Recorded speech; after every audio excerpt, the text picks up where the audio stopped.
support for the economy.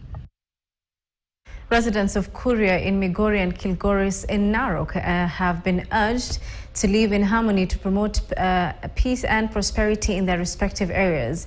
Speaking during a security meeting on Wednesday that brought together security agencies from Narok and Migori counties along the borders of Transmara and Ndimaru, Migori County Commissioner David Gitonga said that the Awendo Declaration should be respected to achieve peace between the communities of Kipsigis and Kurians. Awendo Interim Peace Declaration were created to uphold and maintain peace and harmony among the border communities living in Migori and Narok counties.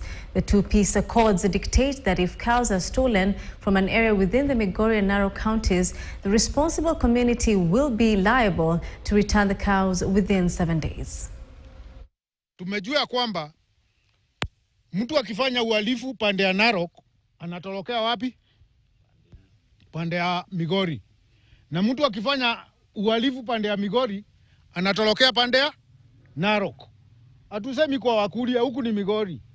Na pande ile nyingine hatusemi wa Kipsigis, tunasema ni Narok. Na tumesema kazi yetu ni moja. Ndio tuweze kuhakikisha kwamba tunaweza salisha na tunafanya kazi na tunajimudu kimaisha, lazima turide usalama. Na mumesema usalama lazima ukuwe na haki.